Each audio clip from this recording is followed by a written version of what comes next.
Hey, all you cool cats and kittens, and welcome back to Talking with Shadows, the conversation everyone has, but no one wants to admit to. Here with Tiger King Vic Whately. And that bitch, Marcus D. Oh, goodness. I first want to give a big thank you to everybody that's posted so many comments to us, telling us to be safe out here. We really appreciate that. We hope all you guys are being safe out there in these hard times. And we're going to do our part about trying to bring as much paranormal content to you guys out there during these times. And just so you guys know, since I've been working a lot, I've had no real time to prep for this video. So all the stuff that you're hearing is going to be the first time I'm hearing it too. Yes, that's right.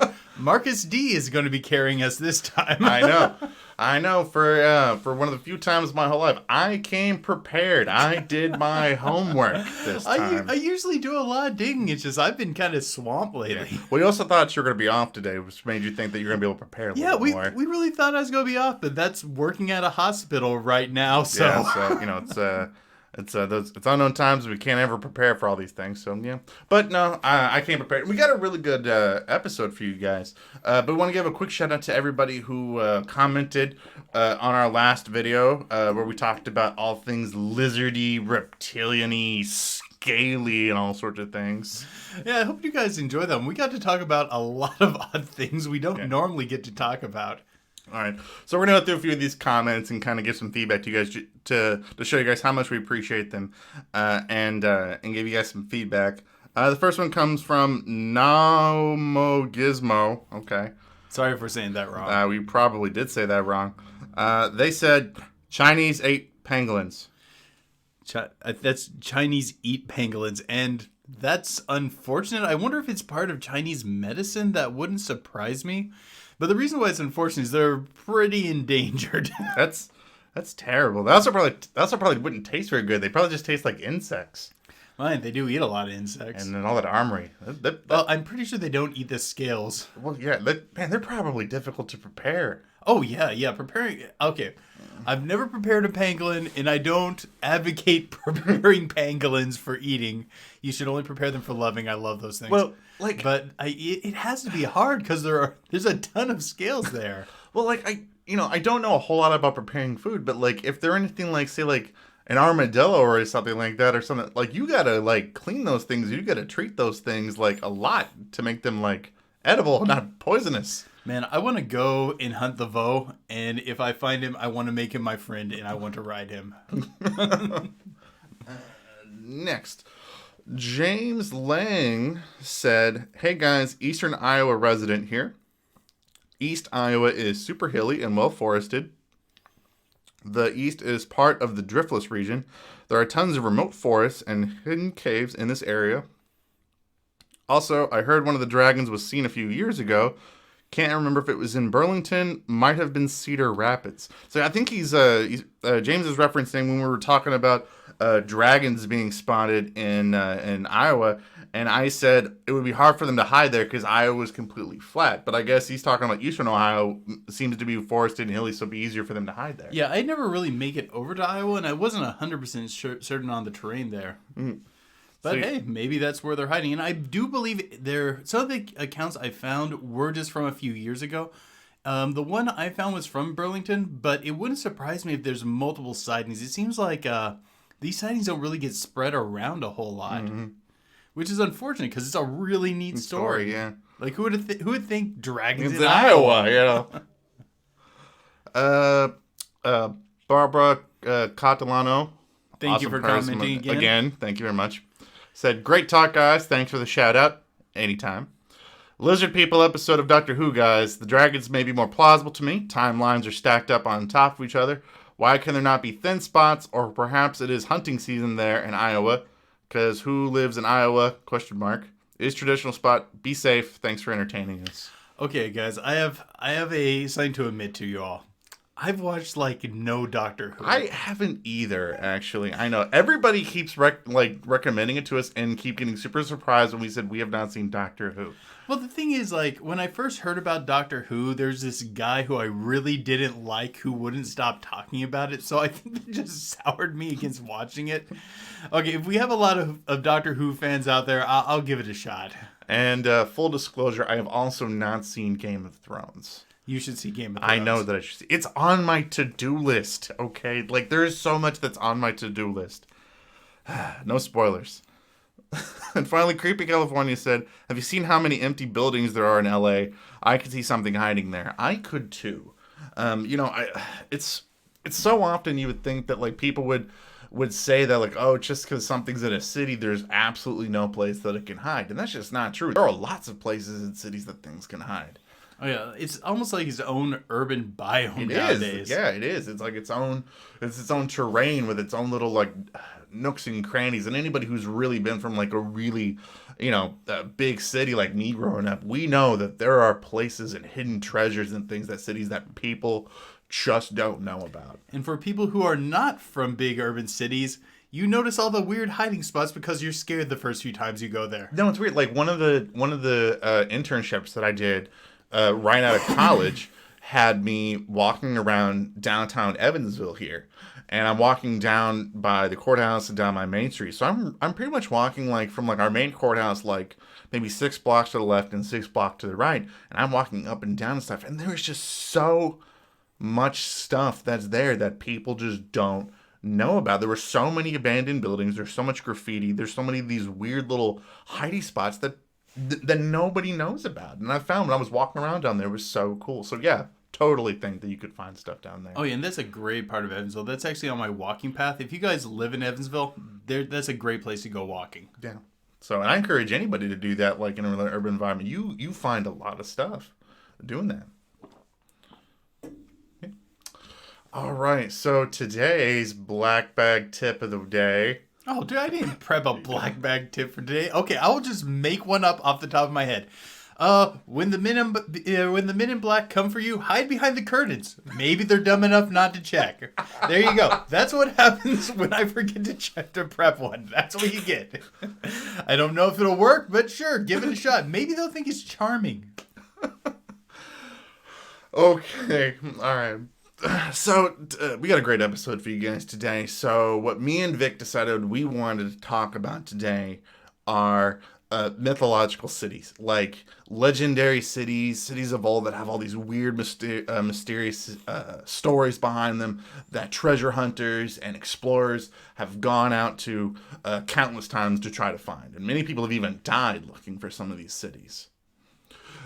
I've always absolutely loved stories of these kind of cities. I fell in love with the story of Atlantis so much when I was a kid.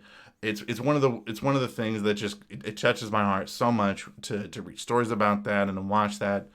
Oh my gosh, I probably watched like Disney's like Lost City of Atlantis probably like 200 times. Okay, it's actually pretty good. I do kind of like that one. Like that's how much like I enjoy those kinds of stories. And I know so many times on this podcast, like there are times when Vic's like, well, would you go out with me 30 miles into the woods, to go do this stuff? And I'm always like, hell no.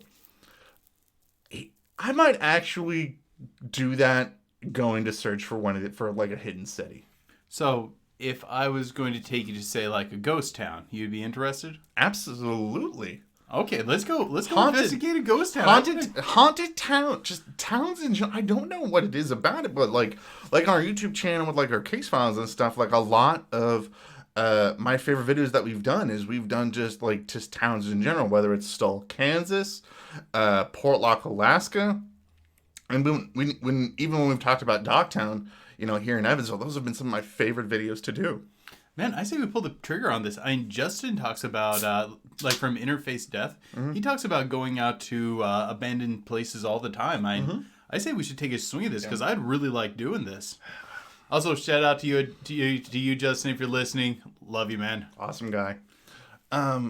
So yeah, I don't know what it is about that. Like just being like that treasure seeker, I don't know, like Nathan Drake from like Uncharted or something like that, or Lara Croft like from Tomb Raider, like going to find these lost cities that have just been buried in antiquity or whatever.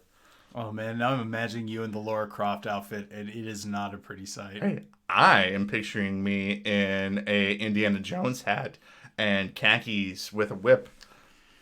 No, I just can't get over it. Don't get me wrong, I would be dead in the first 5 minutes of doing this. Don't get me wrong, I would be like, oh, that's such a pretty colorful snake. Oh, now I'm bit. I'm dead. Okay, I'll keep you alive, man. But okay, what you got for us?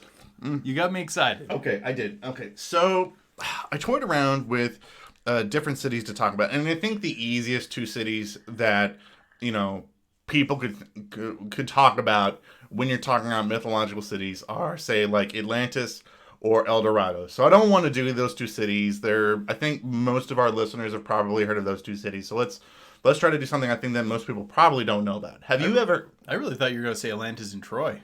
Well, Troy would be another good one. Troy would be another good one too. I'm going to do a little more obscure.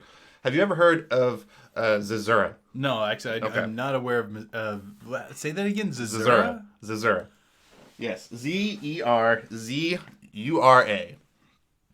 It's often called the White City, is what it's called. So it also combines like another type of lore or stuff like because it's in the Saharan Desert in like the Egypt region, like near in Egypt or Libya. Supposedly, it's where it's supposedly hidden. And I've always loved Egyptian mythology. I've loved Egyptian lore. It's some of the most fun stuff. I love to like lore nerd out too.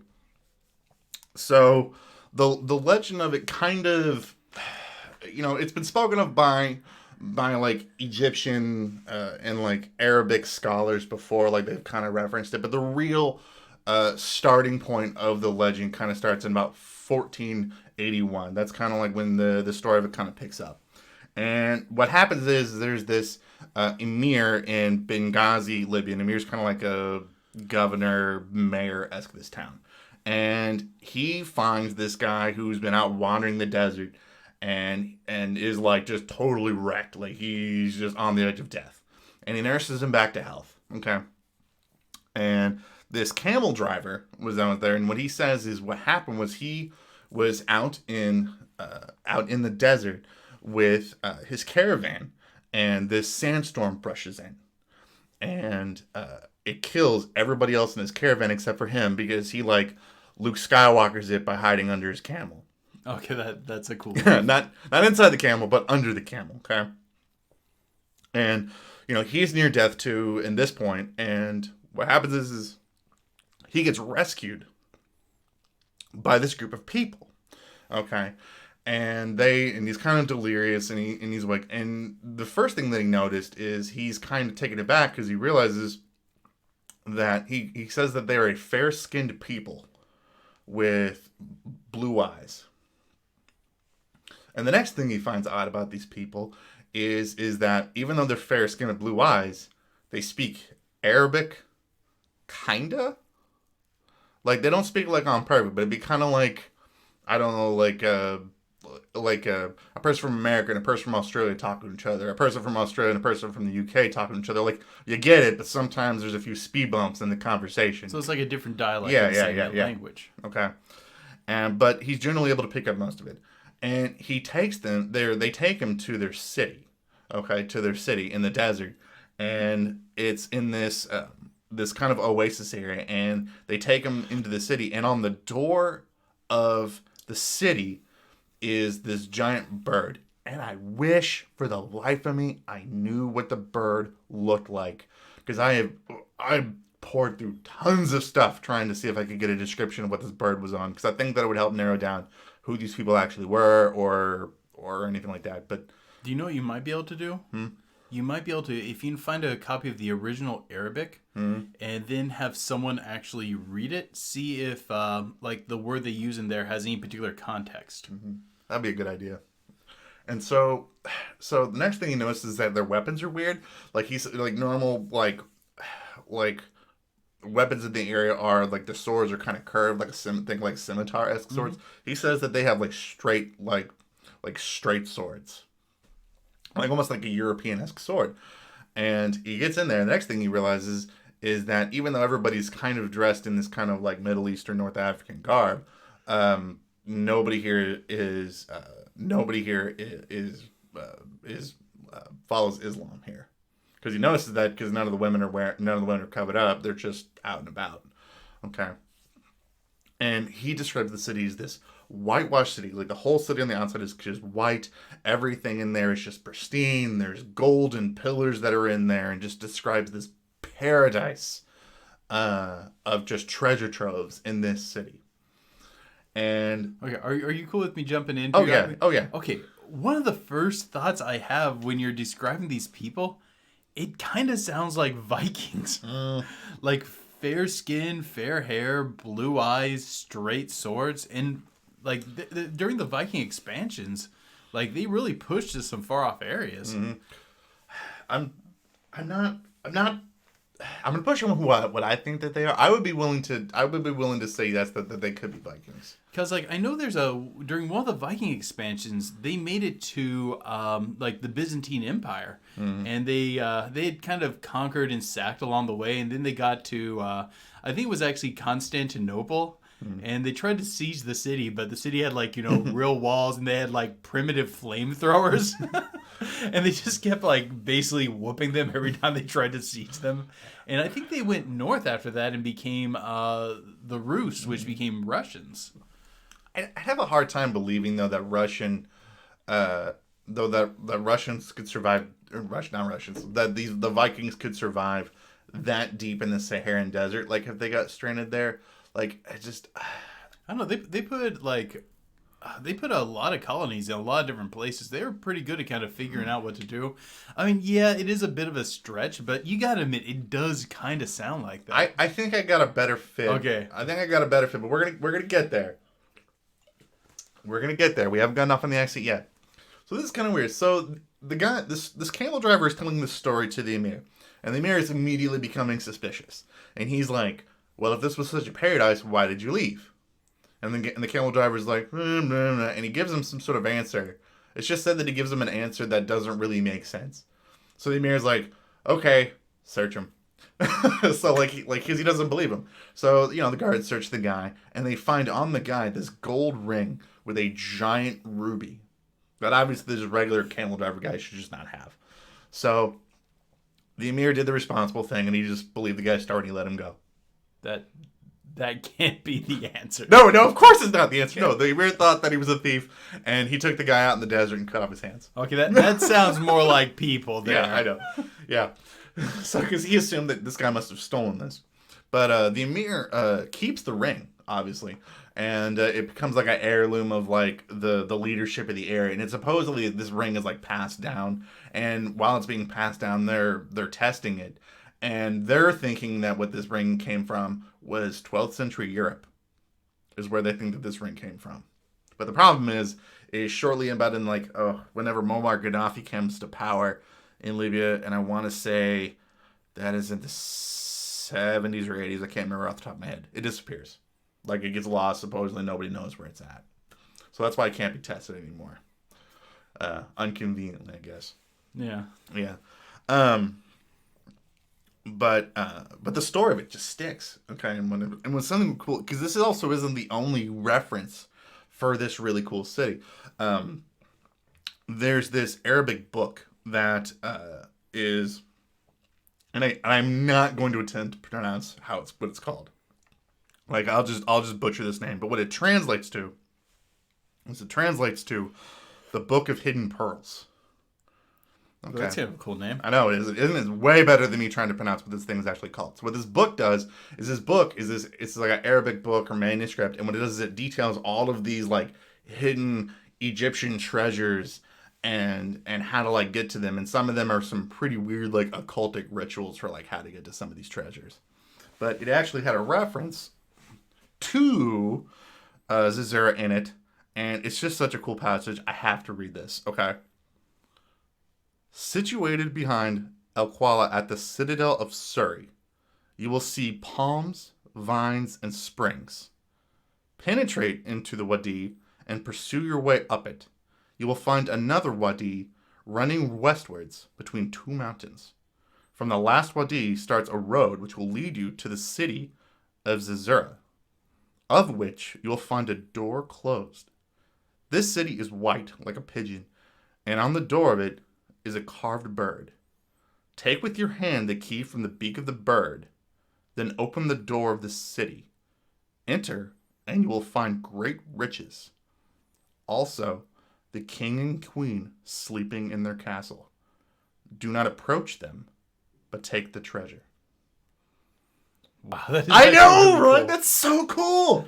That makes me want to go look for this place. I know, and I love that so much. I love that's just so cool for like just those stories about how to like get to some of these places because it, it's like Homer or these other like just storytellers that pass down like how to get to these legendary places, which by the way is just so cool. And it, I always laugh because like it kind of almost sounds kind of like how like people today describe how to get to places. Yeah. Like, go down where the road forks. I got a ignorant question real quick. Okay. What's a wadi? Oh, so a wadi is a man-made, like, water hole. It's like an artificially man-made one. Yeah, I probably should have explained that because I had to look that up too. Yeah. So, like, they're like man-made places to like collect rainwater or to funnel water into a place. Because again, you're out in the desert, so like. Sometimes you've got to bring the water to you or get the water. It almost sounds like he's describing a tomb, not a city there. Mm-hmm. Because it sounds like... Because he's not describing that there's, like, people there. He's just describing you open the door, there's the king and queen sleeping, which I'd assume if he knows for a fact they're sleeping, I'm assuming he's using that as a metaphor for they're dead. Mm-hmm. But, man, that's just such a neat description. Mm-hmm. But the weird thing is that, like, the manuscript itself is not written by the people that probably live in Zerzura, because the people of Zerzura do not sound like a folk that want to be found. No. they do not. They sound like they want to be by themselves and not bother anybody else. Okay. Another thought that's popped in my head. It's a major wealthy city. To be able to acquire, like, to build a massive city like that, they'd have to have a good degree of wealth, right? Mm-hmm. But even though trade is such a big part of the Arab world, I'm assuming they're not trading because people don't know where it is. Yeah, so that's one of the things that's like really important about like most like ancient like mythological cities like these, like places like Troy or Xanadu, Machu Picchu, things like that. Like these places are center or like a centerfolds for trade and things like that. And it would have to, and like that's how you become so popular. So how do you get that much wealth and treasure not trading with people? Because the thing about it is all through like up into the 1800s, like the story of Zerzura, like all through like say like the 1870s, 1900s, and people going to search for it, everything out there, people just assume there's nothing there. There's nothing there, there's no trading, there's nothing. And like all through like it was like it's like by the 1930s, there's actually something called the Zerzura Club, which is this group of like European explorers that go out trying to find this place, and they do a very, very good job of filling in the map in Libya and trying to find all these other like they find like evidences of wadis in the past, like these man-made areas for water, and they find mountain ranges, and they find all of these ancient cultural findings out there, but they're not finding anything of Zerzura. They're not finding any evidence that there would be this massive, great city. Because keep in mind, we're not too terribly far from, this is supposed to be from like, say like Alexandria or Cairo or things like that. So, the other thing about these like major cities is they're really not on top of each other. Because, if you have a really rich neighbor next door and you're a really rich neighbor, yeah, fighting's probably going to start happening. Do you know where probably had directions to there? The Library of Alexandria? Probably. But actually, I guess that leads me to what I think could be what this is. Okay, we'll talk about like the sort of Alexandria, because some of the theories about what these people are, because again, they're fair-skinned people, how do they get out there? One of the theories that gets thrown out there is maybe these were just some crusaders that got lost down in there. Okay, I've done some studying on the Crusades, and the thing is, like, for the Crusades, we know what knights went in, we know where they went for the most part, we know all the treacheries that went down between them. It's a fairly well-documented story. Even the First Crusade, we have a lot of information on it. And I like the Crusaders that went down there were probably French Crusaders, and they did not do very well. No. They did sack Alexandria. They did do that, but that was about it. But by that time, Alexandria's been sacked so many times it doesn't even matter. But like it's happened a fair bit of times. Like they're kind of used. The city of Alexandria is kind of used to being sacked. So. And I gotta say, for most of my knowledge on the Crusade, really comes from the First Crusade, anyways. Yeah. So, but no, I have a theory as to what I think these could be. So, if you think about that area and out there, most people would think, well, how did fair-skinned people get down there? Well, not only did the Vikings get down there, but also Macedonians did too. Like Alexander the Great. Alexander the Great conquered this area by like 300 BC. They were in the area like 1,500 years before the first story of before this story with the camel herder that's out there. So Alexander the Great comes down, conquers Alexandria. What also most people don't know about Alexander the Great is once he conquered Alexandria, what he did was he had heard tell that there was a famous oracle in Libya. Okay, there was an oracle to Ammon, like Ammon, which is like their great deity, like their Zeus-esque, they're one of their esque deities. Okay. Is this from Zoroastrianism or? And I'm not 100% positive, but like he hears tell that there's this like great oracle that's out there that nobody could find. So he goes out in search of this oracle, and he finds this oracle in Libya. So he's been out here himself. He has been out here himself. He searches it out, finds it. Nobody knows exactly what this oracle told him, or what was set back. But he actually has been in the area. And one of the things that Alexander the Great does when he gets anywhere is he leaves a little bit of Hellenistic culture behind, and he interweaves his legend into the area. And his body is supposedly buried. In Alexandria. After he dies, his body disappears, and nobody knows where his actual tomb supposedly is. Wouldn't any great ruler, what do they want to do? They want to be buried with their wealth. How many great rulers have been buried? This was a guy that wanted to go down in antiquity as being one of the most legendary people of all time. And one of the greatest people. He's exactly like, he has that Genghis Khan mentality of, I want to have a tomb that nobody could get to, nobody could find. All this and be buried with all my treasure. Well, and Genghis Khan was just buried in the woods near where he played when he was a kid. Well, still don't knows where the tomb is, where it is. But back to what you're saying. So your theory is that this is a offshoot of Hellenistic culture that was brought down with Alexander the Great. Yeah, they had straight swords. Yeah, they were fair people. Did Macedonians have blue eyes? I'm really not sure. Okay. So a lot of misconception is that people of like that are gonna have dark hair, and that's not actually true. The further up, like say like the Italian Peninsula you go, you can find people with like bluer eyes and like blonder hair. Yeah, I knew that there were Macedonians that had fair hair. I wasn't sure if blue eyes was very common. And keep in mind this is a person of the desert. If you're gonna be commenting on somebody's eye color, the very first person you see with blue eyes, that's what you're gonna take away from this, okay? A brown-eyed person or a black-eyed person is probably not gonna be registering this. You see one, and all of a sudden you're gonna be like, you are not gonna believe what is out there in this desert. There is a place to be with blue eyes. That is a mutant. That's a freak. That's gotta be somebody with some sort of divine heritage. I'm assuming, like if we saw somebody with like purple eyes or something. Yeah, look at like in many Asian cultures, like having like bright green eyes is considered to be like very sacred. Yeah. And very, very special because it's very rare. Yeah. But, okay, so they stick around. They develop this kind of hidden culture, kind of tucked away from stuff. But how do they manage to build a large city and remain elusive, though? How do they maintain their culture in a difficult area? So one of the things that I think that they could do, I think the reason about why, I think Alexander the Great, he would build a large city that's like a tomb city for him, that would explain why there's this treasure that's not leaving there. And on top of that, there are native people that have lived down the area. One of the things about the city too that that's part of the legend is that it's guarded by black giants. I don't know the nicer way of saying that, but that's what the tomb is called. But there are nomadic Africans called like the Tebu that live out in that area, that are actually taller than your average person that's in the area. They're like known for being tall. Yeah.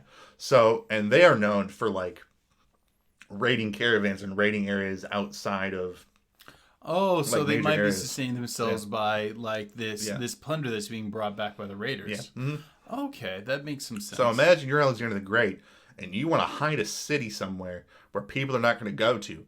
I would put it in a desert surrounded by nomads that will attack caravans that come out, continue to pay the nomads, and also you could use it as a way of trading and a way of sustaining yourself out there. Because one of the things that all the explorers of like the European explorers found between the 1920s and 30s and all that, they're finding all of these like lost oases that are out there and all these other caravan packs trails that have lost. Okay. Because one of the things that when it comes to like major cities that happens is like how can major cities fall? Most major cities are built along major trade routes. So if something affects the trade of that area, effect like that, that'll cause a city to disappear. That'll cause a city to become abandoned and nobody knows where it's at anymore. Oh yeah. Yeah, once in a back in that time period, once you start going through system collapse, where the things that you generally expect to be put in place start to break down, it causes a big domino effect. And you can have like a well-established city collapse in a fairly reasonable period of time. Right. Like look at the Bronze Age collapse. We had cultures on cultures on cultures, and all these major expansive cultures just get destroyed. Mm-hmm. Like I think like Egypt made it through barely, and they were in just total chaos at the time. Like most of the culture of that time period were just wiped out, and we know about them mainly just because of what was left behind. So that would also explain why these guys, the treasure hunters and the European explorers going out there are finding these ruined cities out there. Is because again, this whole area is so heavily dependent upon trade roads that it only takes a minor deviation or a minor problem, and then you're going to have all these camps or areas just evaporate. It could also explain why we haven't found it, because what could have happened is one of their major areas for where they get food, whatever, could have just disappeared, and now that's the reason why nobody could find it by like 1930, 1920 when they go looking for it. I wonder if this whole new phase of like satellite archaeology might uncover something on it, because apparently you can use satellites to map out areas, and then you use programs to find anomalies within those areas, and use those anomalies to kind of figure out where hidden structures are. Right. I mean, it could. I mean, like, we know where the pyramids of Giza are. We know where the Great Pyramids are. We find new rooms in them, like in new areas all the time. For shit, we know where it's at. And we're still trying to figure it out. Yeah. So, yeah, I think we could, but that can also explain why we haven't been able to find, like, an underground tomb. Or why we haven't been able to find one of these cities out there in the desert. Because keep in mind, I don't know the person that would probably be all about going, hey, do you want to wander out in this area of the desert where we don't know if anything's out there? Okay, I want to express one of the weirdest things about this legend, though. Mm-hmm. And it's been sticking with me till you mentioned it. When you're reading that nice description, or perhaps it's a poem or something, but... okay, so on the gate, there's an eagle. Mm-hmm. Or a bird. A bird. And in the bird's mouth is the key just to open the door, and then you can just walk and get whatever you want. That is a terrible gate. That is a terrible gate. It doesn't keep anyone out. I'm assuming that's just part of the legend. Because, if I'm Alexander, because going with your theory, okay, and I have this awesome tomb, and it has all my treasures that I worked so damn hard to get, and I want to be buried with, I'm not going to leave the key just taped to the door going, oh, hey guys, come on in, just take whatever you like. Maybe you got to do like a secret handshake with the bird, like in its beak or something. You got to put your hand on there a special way in order to turn it. Oh, I kind of want to go out there, build a gate now with an eagle eye, just leave the key strapped to it, and just not have the lock match the key. I'm pretty sure it won't actually convince anyone, but it just seems like it'd be fun. But that part just strikes me as very odd. Well, if I'm thinking of anything, probably what it could be is...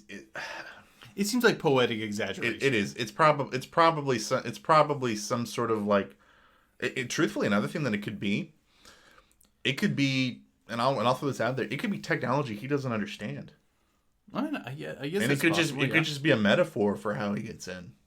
It also could just be keep in mind, we don't necessarily know the guy that saw this is necessarily the one that's describing it. Maybe it's just told to him, or that's the legend of how it gets in.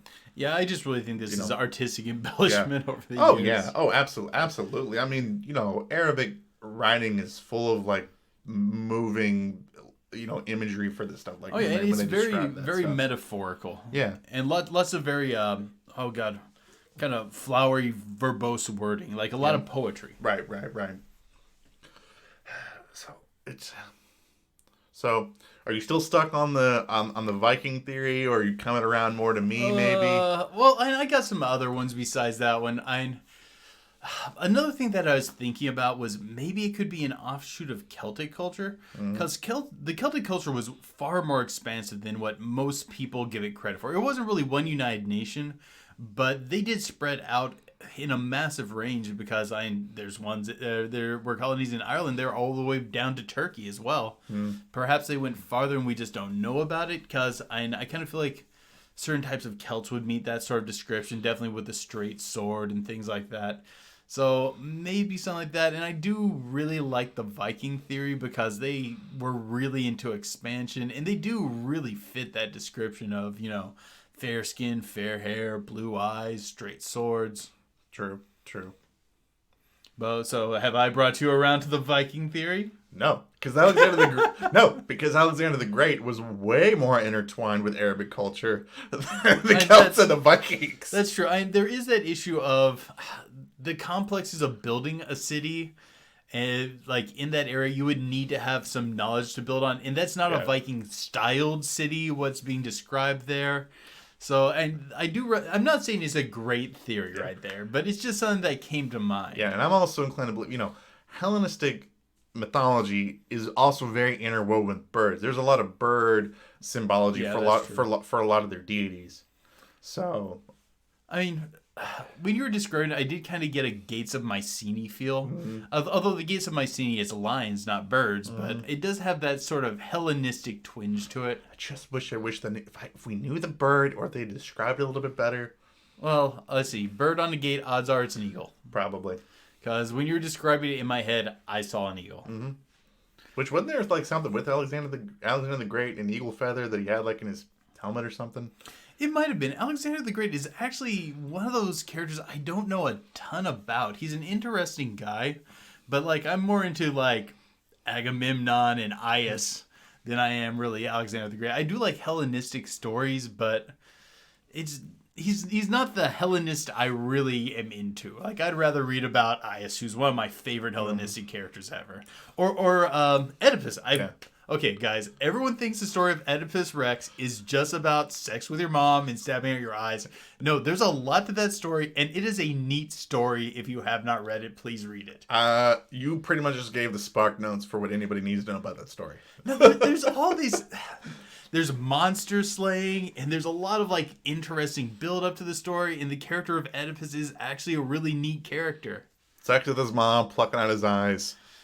There's so much more to it than that. But like that's the sort of, when I read Hellenistic literature and I read about Hellenistic history, I usually focus around stuff like that. Okay. Like I could probably tell you more about Mycenae than I could about like any other city in the Hellenistic like territories. But that's just why I felt just in love with this city, because I love the idea of this like just ancient like Egyptian like legends and legendary cities and things like that. And there's reference of like these cool like treasure books and things like that, and treasure. And do they have any of that like advanced technology aspect to their legend? So, not that I could read. So, the biggest stuff around it is that it's just this city of just great wealth. But there's just so much to be said though about the weirdest aspect of it is just it's not trading with anybody. Nobody knows anything about it. Like even legendary places like Machu Picchu, Xanadu, like people or cultures have said, or Troy have said like, oh, we know where that city is. It's out there. We've traded with it and stuff like that. But there's nothing like that for Zerzura. Wait, what was the city that Masamunda was from? Timbuktu. Yeah, okay. Also a fantastic story, by the way. I don't know why I couldn't remember the city he's from. But okay, well, maybe it's something like that where Timbuktu, under the rule of Masamunda, was so wealthy that if you try to equate the amount of wealth they had to this day, you just can't do it. There's no metric for it. They had so much wealth that you couldn't even measure it by today's standards. Wakanda. Yeah, it's kind of like that. It is like Wakanda. It's this incredibly rich, possibly the richest. Actually, it is the richest civilization ever to exist. Yeah. And like, for example, in Africa, it's Wakanda. Oh yeah.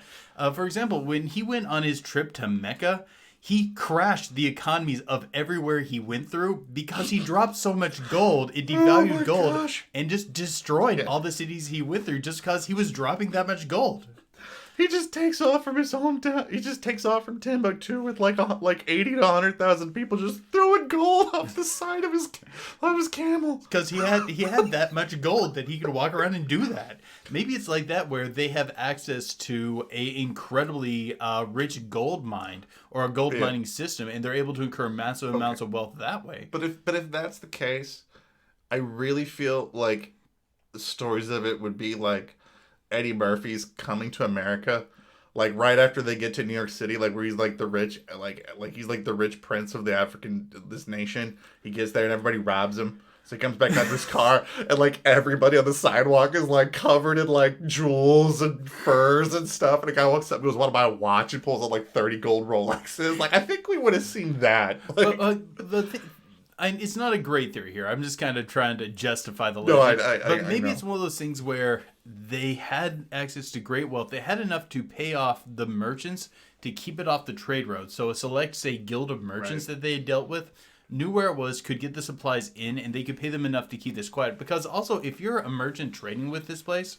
and you know they're very wealthy, you have more than enough incentive right there not to share this place with people. But another thing, too, that both like Greece, like Hellenistic cultures, as well as Egyptian cultures, dude, is they have cults dedicated to deities. Oh yeah, mystery cults are huge. Yeah, they have cults dedicated just to particular gods. And Alexander the Great, he interwove them himself into their religion. So I could see him creating a city in which the whole town is one massive secret cult dedicated to him as a deity, like this ancient king sleeping and queen slumbering underground. Like if there's one guy that I think in history that would do that, I think it'd be him. But like there are points in Hellenistic culture where the mystery cults wielded almost as much power as the church, if not more. Like especially like the cult of Bacchus was like huge. Yeah. Now, also, full disclosure, I know a lot of Egyptian kings and pharaohs did, they did that too. So, I'm just I totally get that. I do. If nothing else, that's proof in concept right there. Yeah.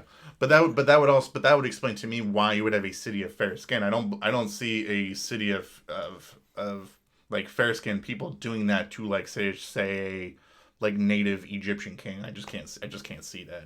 Okay. I could be wrong. Why would you want your tomb to be so far from Macedonia though? Oh, because he was in love with Alexandria. I mean, he loved that whole area. Oh yeah. And when his body was stolen, like I think that's where he wanted. I could be wrong, but I really want to say that he fell deeply in love with that part of the world when he was down there. Because honestly, man, like think about it, it's a whole group of culture that where they worship their kings as gods. Yeah, I think he's gonna fall. I could see that being very appealing to him. Yeah, I could see him buying that. Mm-hmm. I do, and I also think that what could happen you have a city that is so secretive and wanting to be kept secret that if something happened where they couldn't be there anymore, that the people of it would either leave, commit mass suicide, they leave, or they would just keep the city a secret, like if they couldn't stay there. Just to keep it a secret. That's why you don't have the story of like the Masamutsa of a person that rich is walking around throwing treasures everywhere because they don't want it to disappear. Okay. I'm not saying I'm totally sold on your theory, but it does make a degree of sense. I do like it. Mm-hmm. And anybody with other thoughts, I'm going to definitely put your comments about this because I want to know what you guys think for what this could be. I think that's a good place to to end the podcast for today. So you absolutely, guys, make sure that you guys put your comments below on what you guys think that Zerzura could be, or what you guys think. Also, if you guys like the podcast, don't forget, make sure you guys leave a comment or leave us a rating about wherever you're hearing this from, because we always appreciate that stuff. That's how you guys can help out our podcast. So, question, Marcus. Did you prep anything for the extended segment? I sure did. What we going to talk about in it? You know what? I'm going to talk about, we do like the story of Atlantis, don't we? Of course. Have you ever heard the story of the Atlantis of the Sands? I am looking forward to hearing about this. Yes. And if you're looking forward to hearing about this, become a Patreon today. It is. If you guys, we'll put the link to our Patreon below so you guys can check out the awesome extended portion of this podcast, as well as some other fun videos that we have up there. Do you want to do a shout out to a random patron? I do.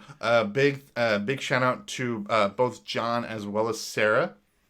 Oh, Sarah was like our very number one. I think John was number, and I believe John was number 2 if I'm not mistaken. So always a big shout out to those two.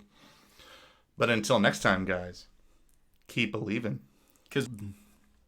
Okay, Marcus, Lord Master of the Lost Cities, tell me about this Atlantis of the Sands.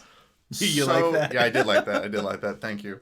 So this is a weird, because this has gone by a lot of different names based on who's telling the story. Like, one of the things that it's called is Ubar. In the Quran, it's referred to as Iram. And I think I've heard of Ubar and Iram, just in passing, but I don't know anything about them. And I think there's a couple other names. So it's actually they should really call it the Atlantis of the many names, really, is what they should call this thing. But this city, it's also referred to as like the city of brass, because the buildings there were supposed to be made of like this brass color. That I have definitely heard of. Yeah. And so this is also one of those stupid rich countries. Okay. The people there were supposed to be called the people of Ad, like AD. And it was ruled by a king called King Kong? King Shalad. Ad. Okay. I attempted to pronounce it, and we're not good at it. Well, and when you say someone's the people of blank, that usually like demonstrates like a clan line. Yeah. So this place was supposedly also like stupid rich, but supposedly the big reason about why what historians think that this place might have been rich was because it was maybe not even just a city, maybe like a home.